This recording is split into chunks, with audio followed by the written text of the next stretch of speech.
Good evening. Well, wasn't that exciting? Sorry for the delay. If you're watching online, we're waiting out the weather and the hail and all that stuff, so people still kind of trickling in if they're brave enough to get out. So as we begin tonight, we'll have just a couple of announcements. Remember, we've got a couple things coming up on Saturday. There's the men's breakfast Saturday morning at 8 o'clock here at the building. We've got our ice cream social Saturday evening. We'll have pulled pork for our meals, so bring side dishes to go with that. And then if you're a homemade ice cream maker, make some to share. And we'll enjoy that time of fellowship. There's a baby shower coming up for Lindsay Porter on Sunday, September 14th. For the ladies here at 2. And Texas flood relief, there's donations being accepted for that. If you want more information, see one of the elders. And ladies' Bible class will start up again on Monday evening, this coming Monday. So see Tracy with questions about that. Remember our memory verse we're working on right now, Hebrews 11:6. And without faith it is impossible to please him, for he who comes to God must believe that he is, and that he is a rewarder of those who seek him. Your different translation. Okay, so at this time we'll have our song.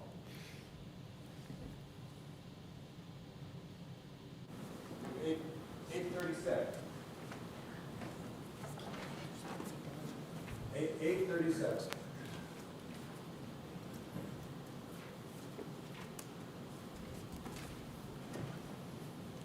I need thee every hour, most gracious Lord. No tender voice like thine can peace afford. I need thee, oh, I need thee.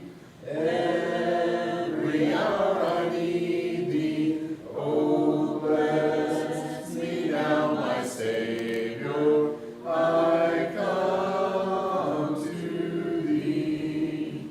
I need thee every hour. Stay thou nearby. Temptations lose their power when thou art nigh. I need thee, oh, I need thee. Every hour I need thee. Oh, bless me now, my Savior. I come to thee. I need thee every hour. In joy or pain, come quickly and abide, or life is vain. I need thee, oh, I need thee. Every hour I need thee. Oh, bless me now, my Savior. I come to thee. I need thee every hour, most holy one. Oh, make me thine indeed, thou blessed Son. I need thee, oh, I need thee. Every hour I need thee. Oh, bless me now, my Savior. I come to thee.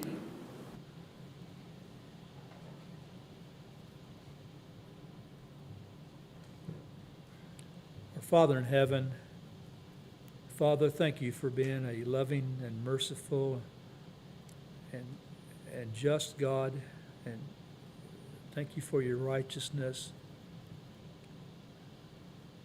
Thank you for everything that you do for us, for every blessing that you give us each day.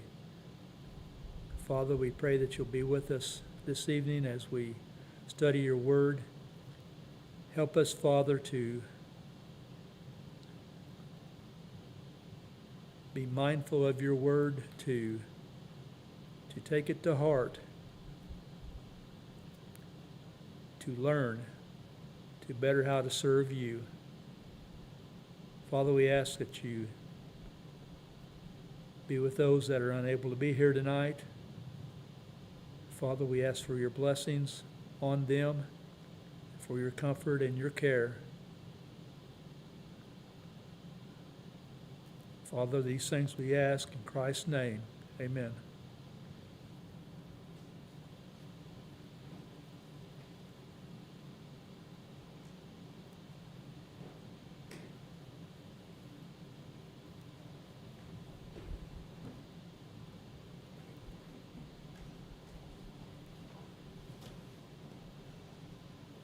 Well, Sam says he's stuck behind a train, which I can commiserate with. I've been stuck behind trains in this town before. He's usually the one that pushes the buttons. And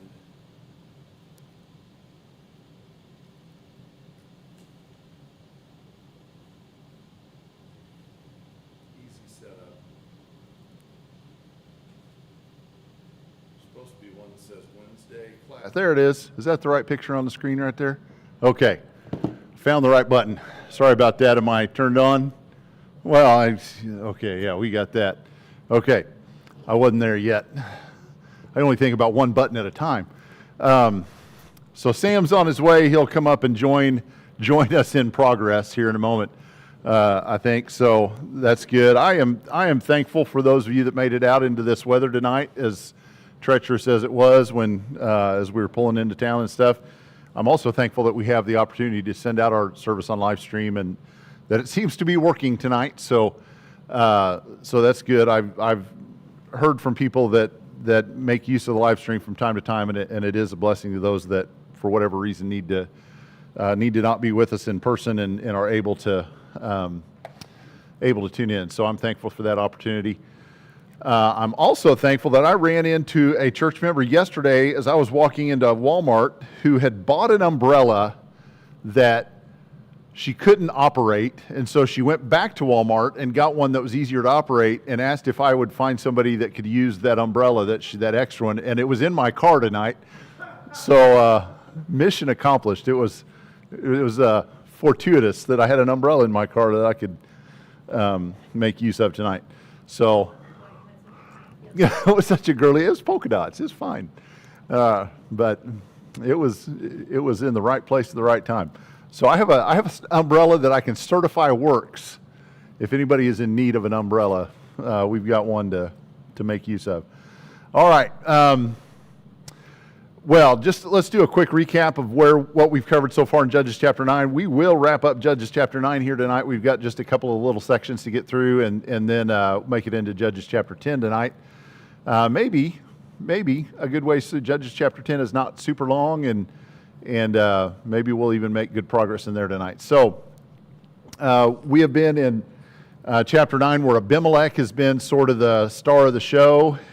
He set himself up as ruler over an area, sort of a quasi-king. He's never really called a king, but he sort of acts like one, and his name means my father was king, and so kind of taking on that inherited title, posture or persona that because my father led you, then I have the right to lead you as well, and sets himself up sort of as a kingly figure. The men of Shechem agree to that, and he kills his clan, his brothers, all 70 of them, except for the one youngest brother, who is named Jotham, I believe. And so Jotham gives the rebuke and the warning that eventually Shechem and Abimelech will come to each other's ruin. And we're seeing that begin to unfold with the part of the story that we got to last week, where I'm going to skip a bit here. before we get down. Welcome. Did you make it? Did you melt? If I was melting, I'd be gone. It was, In pouring rain. it was, well, it was a worm strangler out there. Is that what they call it? So we are recapping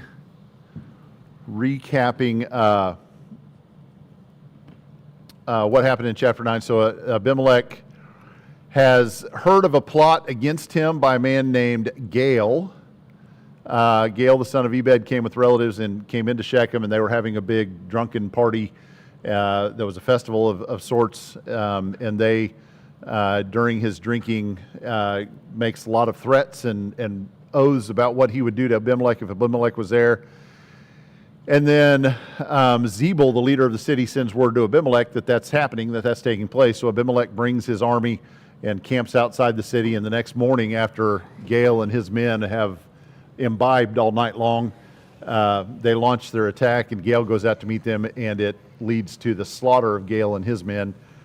And then Abimelech is victorious, and it seems like that would be the end of it, that Abimelech has been avenged, that he is taken care of the threat against him. But the next morning, what does he do? Gathers his forces again, and as the men of Shechem go out, who the men of Shechem did not participate in the battle the day before, they just kind of sat back and watched as the men of Shechem go out to their fields to work, thinking that the battle is over. Abimelech launches another attack, and this time wipes out the men of Shechem. And so Zebul, the ruler of Shechem, and his men are then destroyed because Abimelech takes his vengeance that far. You didn't defend me against these men who spoke threats against me, and so therefore you are my enemy. And he takes out the whole city of Shechem. And it was possibly his view that because the men of Shechem had also kind of been ready to see Abimelech's rule overturned, that they allowed this to happen. The men of Shechem really weren't happy with Abimelech as their leader at this point anyway. And so Abimelech probably figures this is the time to do it. I've got the army here, we might as well take them out. So they all gather in the tower. Abimelech burns the tower down with all the men of the city in it, and a bunch of people die. It's really, really bad deal. And so that catches us up to, I'm skipping to where we're at here, is about verse 50, I think, is about what we're ready for. Mm-hmm. Okay, this is where we got to last week in our lesson. So next, we're going to, anything, Dad, did I miss anything in the recap? Try to be thorough without being too wordy. I don't think so. I think we're Okay. good. All right, so we're ready to jump into the last couple sections of chapter 9 here. Pick up in verse 50. Then Abimelech went to Thebes, and he camped against Thebes and captured it. But there was a strong tower in the center of the city, and all the men and women with all the leaders of the city fled there and shut themselves in. And they went up on the roof of the tower.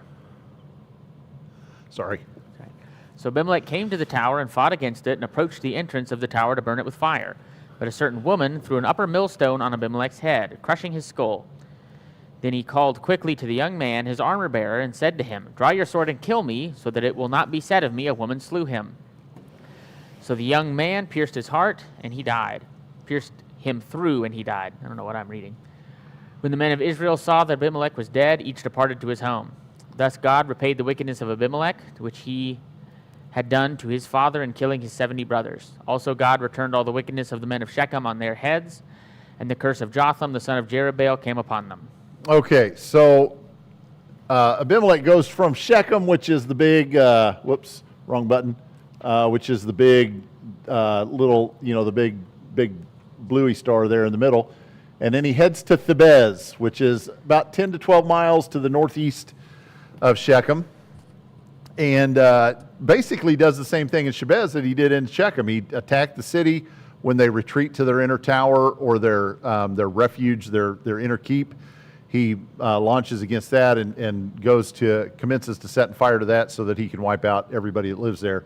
Until a lady up on top of the tower who's lugging around an upper millstone with her, I guess preparing for battle. I guess you probably grab stuff that you can take with you when you know you're going to be locked in the tower thinking they might attack. Maybe everybody brought stuff. And she launches that upper millstone, which could have weighed anywhere up to 30 pounds. Most likely not that big, but could have been, in the 10 to 12 to 15 pound range or so. Chucks that off the tower, and it hits old Abimelech on top of the head, and he's done for. So how does Thebez get dragged into this? First, how did Shechem even get dragged into it to begin with? I mean, it seems kind of weird, or it's almost like a surprise attack. It's a surprise to the men of Shechem that Abimelech launches against them. And then he completes that campaign, and then he just launches onto Thebez as though it's like the next natural thing that he should do to head onto the city. So it's an interesting thing to think about how we got to this point. But we know from earlier parts of chapter 9 that the people were not thrilled with Abimelech's rule, and there has been talk. There's been hints of rebellion. There have been, little whisperings going on that we'd like to see somebody else other than Abimelech in control, and it could be that Abimelech is just ready to deal with that whole scenario, that whole scene. I'm done. We've launched our attack against Shechem. Nobody's going to be madder at us than they already are, because they weren't expecting us to wipe out Shechem. We might as well go wipe out some other cities before they decide to take us on. Probably is as good a reason as I can come up with why he just launches this vicious attack the way that he does right after Shechem falls. And then, in an ironic twist, we have a scene we've seen before, which is a woman killing a warrior with a household implement. We saw that in the story of Deborah and Barak with Jael killing Sisera with just something that she had laying around the house. And then we've got a woman here on top of the tower who lugs that millstone with her up to the top so that she can kill somebody with it, and she hits the jackpot, so to speak. So she does the thing that needed to be done to stop the battle, to put an end to the war. So it's an interesting series of those that we have taking place in the book of Judges. I thought that women step up to into that role. Yeah, so we see Abimelech, like Jason said, he goes from Shechem and goes right to Thebez, where he just decides to start fighting more. And you can see a pretty sharp distinction here between how the other judges rule and how Abimelech rules, because Abimelech hasn't been given the authority to rule by God. He was not granted that, so he has to go around and he has to fight people for it. And he kind of gets what he gets for trying to fight people for power. He gets got. Very entertaining that calls his young armor bearer and says, "Draw your sword and kill me, so that it will not be said of me, a woman slew him." And if we go read 2 Samuel 11:21, who struck down Abimelech, the son of Jerubesheth? Did not a woman throw an upper millstone on him from the wall so that he died at Thebez? So nice try, but so close. Yeah. I'm glad it's preserved that way. That even his last act of trying to control his own narrative here, it doesn't work out for him. He was never supposed to be in control. He was never supposed to be a person in charge of people like this, and he's not going to get the benefits of having been in charge of people. He's going to die an early death and be remembered as a guy who got killed by a millstone. Chuck. Say, his followers, they didn't have any desire to carry on what he was doing, but after he's died, it's like, okay, we're done. Yeah. They go home. So it makes you wonder. Yeah. I don't think they really. They really didn't want to. I don't think they really wanted to be there. I think you're right. I think there would be an interesting thread to follow of maybe an interesting study of people who set themselves up to be rulers or leaders of God's people that God didn't call to that position. I think we had in Numbers chapter 12, we just talked about that Sunday, of Aaron and Miriam tried to set themselves up as leaders in place of Moses when they were upset with him, and that didn't go well for Aaron and Miriam. And there's some kings along the way that that sort of take people out of the way and try to set themselves up with kings. That when David died, and his son David named his son Solomon as king, one of his other sons tried to establish his reign in place of Solomon, and that didn't go well. And David's son Absalom that tried to usurp David's throne, that didn't go well. And so there's this, we could do a whole study of people that tried to assert themselves into the leadership position that, and what their mistakes were and how they were not rewarded by God. And then just a characteristic of poor leadership would be when Abimelech dies, there's nobody to take his place. He hasn't trained a new leader. He hasn't brought on a lieutenant that he is grooming to be his replacement for when he eventually does get killed in battle or die or move on or whatever. And so poor leaders don't surround themselves with other people that are ready to become good leaders. If somebody comes up behind them that's ready to be a good leader, then that poor leader doesn't last very long. So I think there's several lessons that we can learn there from that observation about leadership in general. So, Johnny. Well, also, if you compare this with Saul's death, if you remember, his armor bearer just wouldn't do it. I'm Right. not going to kill the king. Yeah. This guy, oh yeah, I'll kill you. Yeah. And was glad to do it probably. Yep, Saul's armor bearer would not kill. And then when a young man comes to report to David that Saul is dead, and he tries to take credit for it because he thinks David will be happy, David kills the messenger, even though he didn't really kill King Saul. He said, "You raised your hand against God's anointed one," and he has him struck down just for claiming to have killed Saul. And if you could imagine the guy saying, wait, I didn't do it. But it's too late. He'd taken credit for it. He was trying to claim that he had killed God's elect, and it was not righteous in David's sight that he did that. So I mean, we could work out a whole series of lessons there out of that kind of that theme of leaders in the Bible. Okay, we were here. I got button happy, I think, a minute ago. Okay, any final observations about Abimelech? Abimelech's done. We're leaving him in the dust. Any final thoughts? Judges chapter 10. We're going to see a couple of shorter stories. We're not going to give this one went, what was it, chapter 6, 7, 8, 9, 10, basically from Gideon through Abimelech. Yeah. One family gets like 5 chapters, and here we're going to get 3 or 4 judges in a row in just a short amount of time. So, all right, verses 1 and 2. Now after Abimelech died, Tola, the son of Puah, the son of Dodo, a man of Issachar, arose to save Israel, and he lived in Shamir in the hill country of Ephraim. He judged Israel 23 years, then he died and was buried in Shamir. That's it. Tola gets 2 verses. And so let's talk about him for 10 to 12 minutes.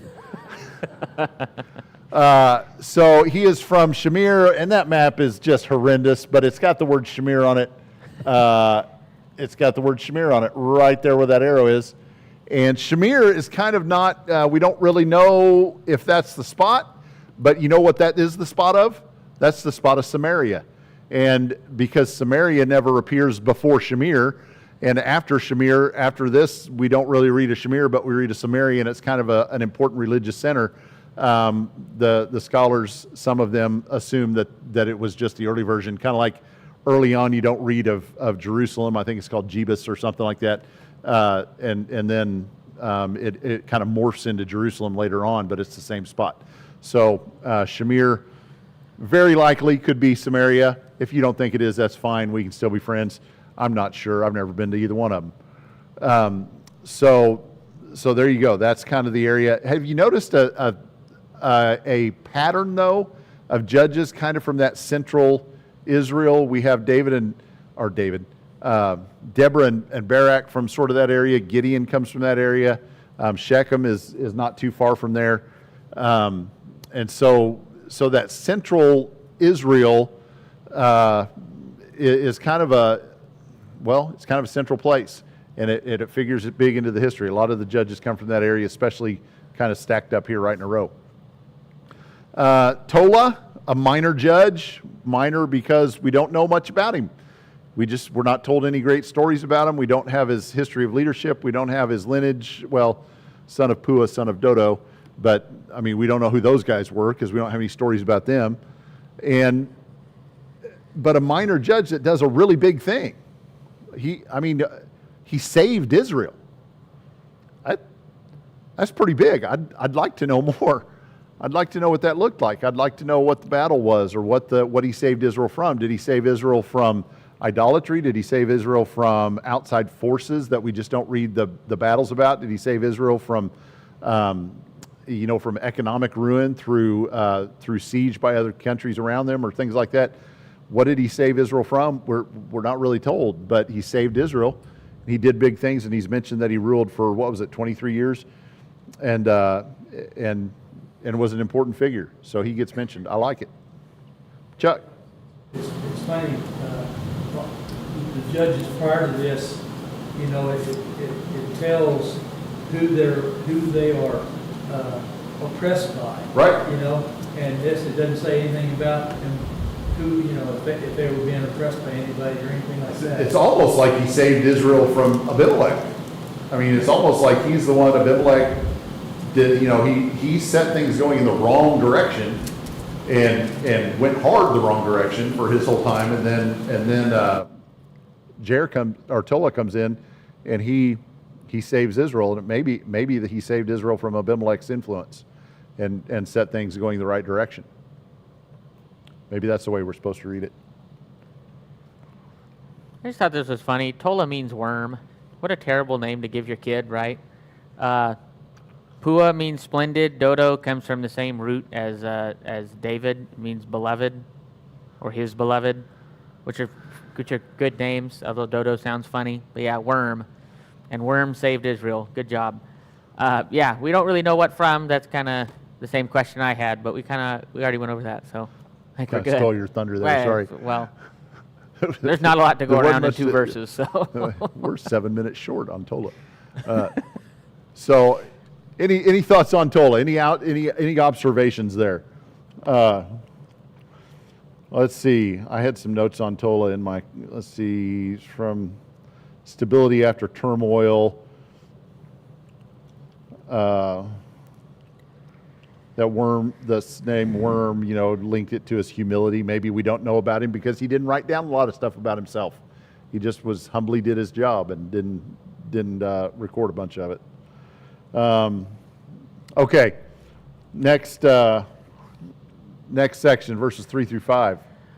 After him, Jair the Gileadite arose and judged Israel 22 years. He had 30 sons who rode on 30 donkeys, and they had 30 cities in the land of Gilead that are called Havoth Jair to this day. And Jair died and was buried in Kaman. Jair gets 3 verses, so he's one-upped on Tola here. So now we go trans-Jordan. We go across the Jordan to the land of Gilead. There's the arrow. Up here is the city of Kaman, whatever. That's hard to do upside down. I'm better with I forgot to bring my pointer. But up in that area. And have you heard the name Gilead before? Do you know much about Gilead? What do you think of when you think of Gilead? There is a balm in Gilead. You know that old song, that old hymn? I don't personally. We'll have to bust that out sometime. That's an old one. There is a balm, B-A-L-M, not B-O-M-B. Okay. I did notice that. There is a balm in Gilead, as the old song goes, and that comes from a verse in Jeremiah, but then there's also a reference to the balm of Gilead all the way back in Genesis, where the Ishmaelites were traders, and it specifically says that they traded balm from Gilead. So it was known for that. So what is a balm? It's an ointment, and they got it from the resin of a specific kind of tree related to the myrrh tree, or the tree that you get myrrh from. It's not the same thing as myrrh, but it's related to it. And it's a balm that comes from that tree, and it grows in that area. It's a lush, fertile area. That's why some of the Israelites wanted to settle there. They didn't even want to cross the Jordan. This is primarily from the tribe of Gad and Manasseh, would have been from that region. And it was such a fertile land, they didn't even want to cross the Jordan and go to the promised land. So they settled there. and this balm ointment was something that they were known for. So you have that going for you. It's a fertile, lush area. There were some other important things that took place there, if I can find it in my notes. So early patriarchs, Jacob and Laban. When Jacob and Laban, Jacob kind of escaped from Laban and left with a bunch of stuff, and then Laban chased him down. Laban catches up with him in Gilead, and it's there that they erect a heap of stones, and that heap of stones is a witness between them that they will not go to war with one another, that they are family, that they will never fight each other. And so that happens in the land of Gilead. There is a Jephthah, the next judge, is from Gilead. Elijah the prophet comes from Gilead. King Saul and King David both fought battles in Gilead. And then in at the end of Joshua, when they cross into the promised land, and Reuben, Gad, and half of Manasseh help them fight the battles, but then they go back to Transjordan for their inheritance, and they build a copy of the altar that was at the tabernacle. And so all the rest of Israel is ready to go to battle against them because they built a copy of the altar, but that altar was built in Gilead, and it was there as a witness, again, that we are family. We're not, just because we've moved to the other side of the river doesn't mean we're your enemy. We just built this as a memorial saying that we are kin. So that happened in Gilead. So lots of important things happened in that land, and makes it one of those places where when you say those words, it links to all those important spiritual happenings, and it's an important place for the people of Israel. So the land of Gilead, there you go. There's your history geography lesson, Bible geography lesson for the night. What is missing in this story, and really in Tola and in Jair's story, as far as what we've seen with the other stories of judges in the book? We don't have a record of any battles, okay? So we're missing some details about things that they do. Are they even being oppressed? Yeah, we don't have the cycle. We've talked about the importance of the cycle in the book of Judges, about living in prosperity, and then there's this fall of idolatry, and they go into sin, and then there's oppression, and then they are oppressed for a while, and then they call out to God, and God sends a deliverer, and then the judge arises, and then we're back to prosperity. So we have to kind of infer those things, or just assume that those things are there, because God sends a judge, and Tola saved Israel, so he must have saved Israel from something, so we just kind of assume that the cycle is going on, and we're given these short little bursts to just let us know that in between some important happenings, we still see the cycle happening, but these guys just didn't get as much press as the ones before and after them. So we assume that cycle continues. We just don't get all the details of the cycle continuing with these guys. But it's interesting that that we don't have it just bluntly spelled out for us in this one. It's also possible they were just simply not very controversial judges. Mm-hmm. And maybe that's how you get your name written down more. I don't know. Gideon had some good stuff. He had some bad stuff. He had some, Barak didn't do what he was initially told to do. He had an issue there. A lot of them that have issues seem to get a lot more time. I mean, Samson gets a lot of time. Right. He had a lot of issues. Right. There's a big story about Jephthah, and he's going to make a big blunder. Yeah. And maybe these guys were just not controversial enough to need a bunch more written down. To list their names in the record is enough to say they did what they were supposed to do. I'm content with that. Yeah. That interpretation. That makes it okay. I don't know if you want to go to the next slide or not. Oh, I'm sorry. I was looking at the next slide. I figured you were. I was looking at this slide the whole time. I forgot to ever advance it. So Jair has 30 sons with 30 donkeys. That sounds a little funny to your ear, doesn't it? Why do we care if he had donkeys? And it all rhymes, apparently. I don't know that myself, but I can look it up on the little app thing. That was pointed out to me. I didn't just know that.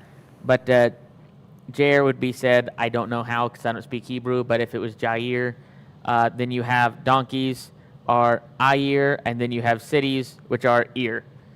So that there's just some kind of phonetic structure going on there. I think that's why we care about the donkeys. But they're still called the Havoth Jair. That is the cities of Jair to this day, to the writing of Judges 10. So he had a pretty wide area of influence, something Abimelech probably would have wanted but didn't have because he wasn't actually called to it. That wasn't actually his job to have all of that influence. But Jair actually had that kind of wide influence. I don't know if his sons were doing something critical in those cities as part of if they reported to him when his presence was needed, or if there was something like Moses going on where he kind of had, they could deal with little stuff and then he would come and deal with kind of large cases or something like that. See, Samuel, the judge, later has a kind of circuit that he goes on, and maybe this is like a proto-circuit in that way. I don't know.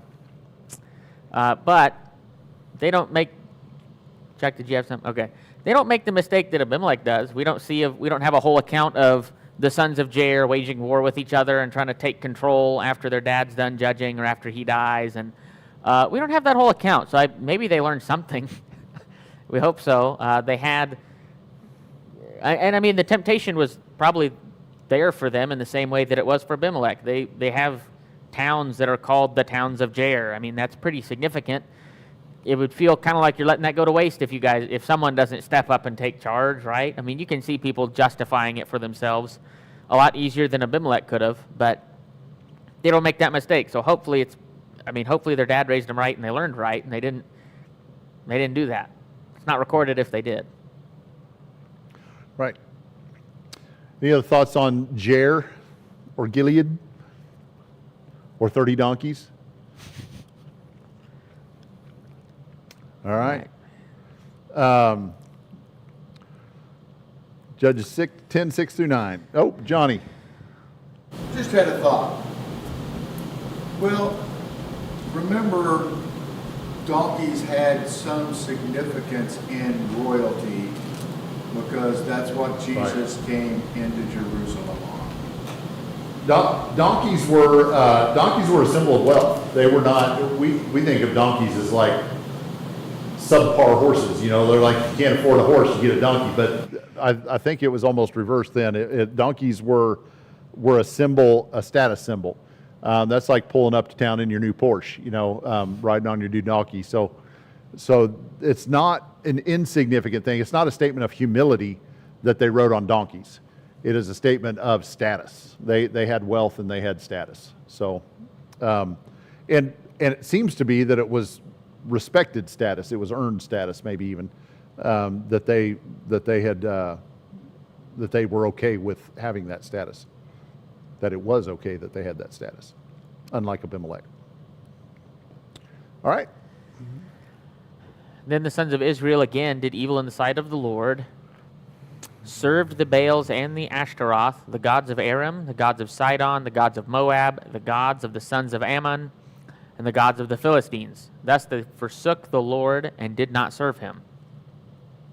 The anger of the Lord burned against Israel, and he sold them into the hands of the Philistines and into the hands of the sons of Ammon.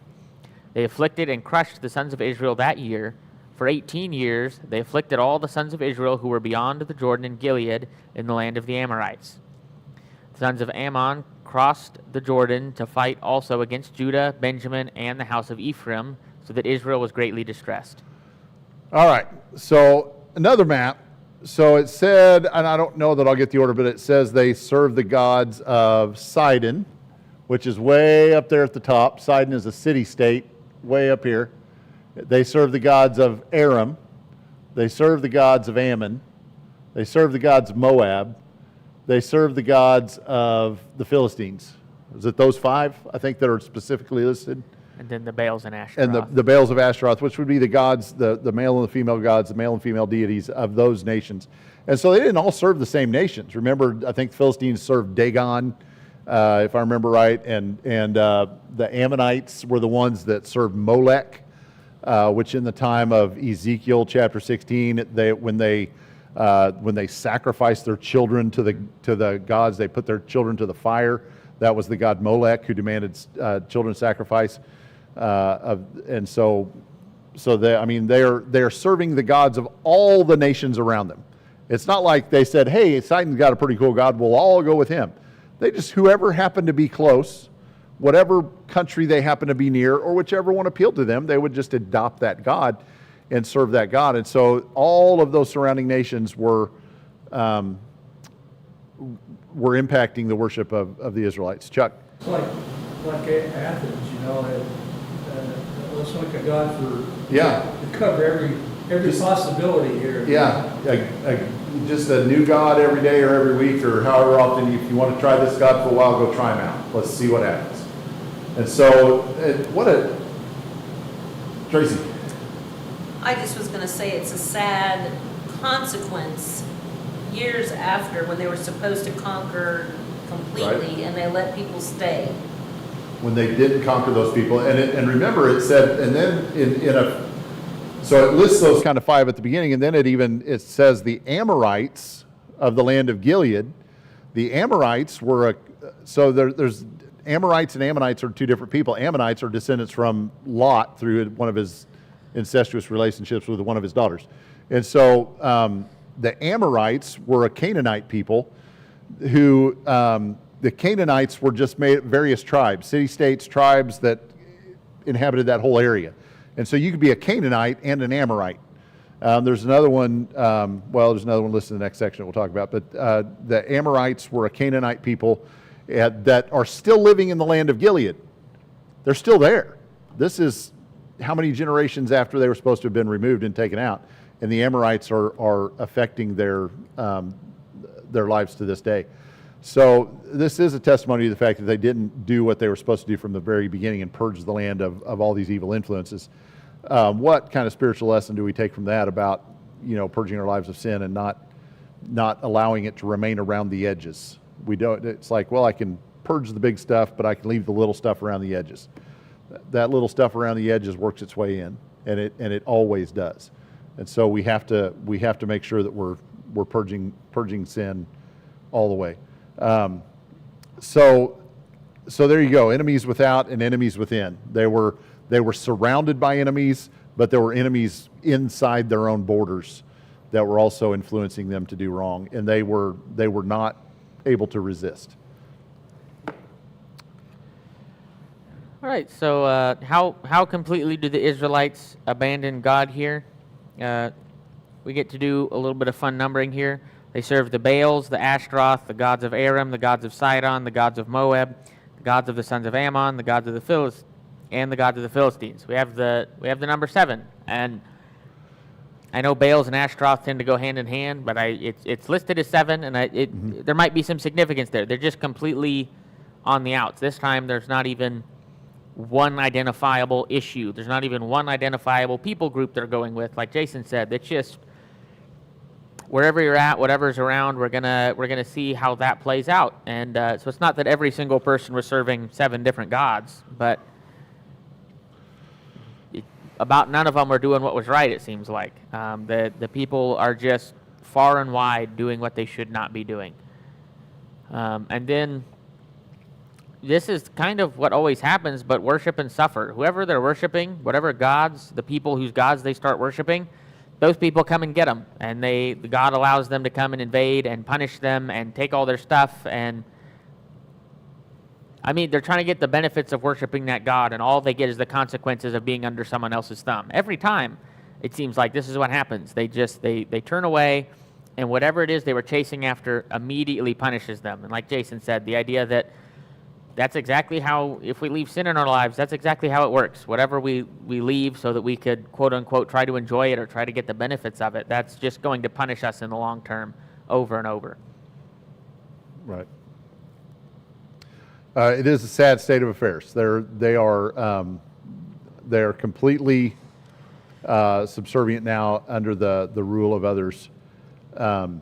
And this is really where the Philistines begin to rise in power. We've seen the Philistines before this, and they've been a threat. There have been some battles, but this seems to be the first time that the Philistines rise to sort of have some kind of dominion over the Israelites. And we'll see them being a thorn in the side of the Israelites all the way through the United Kingdom for sure, and even into some of the divided kingdom time. verses 10 to 16. Then the sons of Israel cried out to the Lord, saying, We have sinned against you, for indeed we have forsaken our God and served the Baals. The Lord said to the sons of Israel, Did I not deliver you from the Egyptians, the Amorites, the sons of Ammon, and the Philistines? Also, when the Sidonians, the Amalekites, and the Maonites oppressed you, you cried out to me, and I delivered you from their hands. Yet you have forsaken me and served other gods. Therefore I will no longer deliver you. Go and cry out to the gods which you have chosen. Let them deliver you in the time of your distress. The sons of Israel said to the Lord, We have sinned. Do to us whatever seems good to you. Only please deliver us this day. So they put away the foreign gods from among them and served the Lord. And he could bear the misery of Israel no longer. All right, God shows his frustration and his compassion. I think we go from the sort of the lowest of the low, where they've serving all those gods around. They've completely abandoned God. There's utter rejection. They go into captivity, at least oppression, if not captivity. They are oppressed on every side. The Philistines have dominion over them. They're all of this, and they cry out to God, and God says, "I'm done listening to you. You have forsaken me for the last time. Go and call out to those gods that you chose. You have broken covenant with me one too many times." And the people for once do it right. They've done some right things in the past, but they stick with God. They could have said, "Well, okay, if you've abandoned us, we'll just forget about you, and we'll go try it another way." But they stick with their pleas to God, and then I think Can you understand I don't like how we got here, but hearing it say that he could bear their misery no longer, man, I love God. Isn't it great that we serve a God who cannot bear our misery? And I just read that. That's what. Are you with me that that's one of the most hopeful verses in the Bible? That's like that there can reach a point when we just can't. I can't live this life of sin anymore. I've tried it and I've tried it and I've tried it. I've gone as far with that sin as I can go, and I'm ready to give it up now.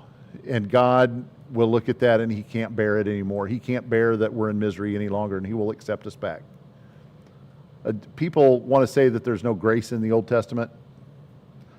That's one of the most grace-filled statements, I think, in the Bible, that he can bear their misery no longer. That's a graceful God. And I love that tagline comes at the end of this awful section, because everything before that is awful. And that statement gives me hope.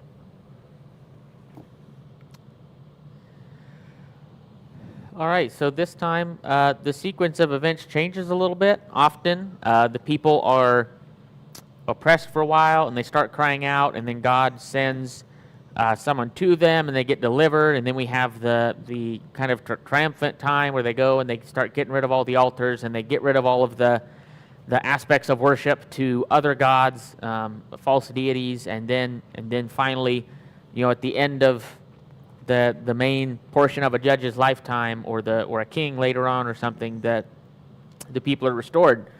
And here this is one of those that proves that God's punishments the whole time should have been working and the people were just obstinate, because this time they actually respond correctly to the punishment and they do get rid of all of it, and they do decide to do this before. It seems before there's a judge for them, before they're delivered from the punishment. They get rid of what they were doing wrong. And that's the response they should have been having all the time. When they started getting punished for following after those gods and for seeking after them, and then those people started harming them, they should have given it up right away every time, but they didn't. Yeah. One question I had about this is, how is God communicating with the people? It says he's speaking to them. It doesn't make sense that there's just a booming voice over all of Israel talking to them. That'd be pretty atypical. But imagine that you have started crying out to God, and you are asking God for oppression, and you know that now there's a prophet going around or something like that, or many prophets, multiple prophets, the few who have been faithful. And they're going around, and their response is, go cry to somebody else. I'm not listening. Knowing that a prophet of God was coming into town only to tell you that your hope has run out and I am too short with you now. I'm done. That would be terrifying. That is quite the hopeless place. It's in Galatians, where you were without God and without hope in the world. That's where they were at when they heard that. Ephesians 2. Ephesians. That's where they were at, hearing that. That's a terrible thing to hear, but they stuck with it anyway. Even though they were seemingly without hope, they went ahead and stuck with it. And the phrase that Jason talked about, where he says that in 16, he could bear the misery of Israel no longer. It says his soul was short with the misery of Israel, is what that literally means. His soul was short. I mean, we've had our souls short with stuff before. All of us have. Even when someone has earned what is earned their misery. I mean, my kids don't do anything that bad, right? They don't go serve a bunch of other gods, but they do stuff and they get themselves into trouble. And I tell them, don't do that or it's going to hurt. Don't do that or it's going to hurt, and they do it anyway. And initially, that is kind of my response. Like, well, I told you, now you need to deal with it. But after a little bit, I'm the same way. I get to where I can't bear it, and I have to go help them out. I have to go try to help them through their problem. They're hurt now because they do need me either way. And we still need God either way. Right. Now, I had the thought earlier on when we're thinking about the utter rebellion of the people against God. And now we get to this point where they're calling out to God, and this is actually a good place for us to stop. We'll wrap up here, and verse 17 is a really good place for us to pick up the next story anyway. So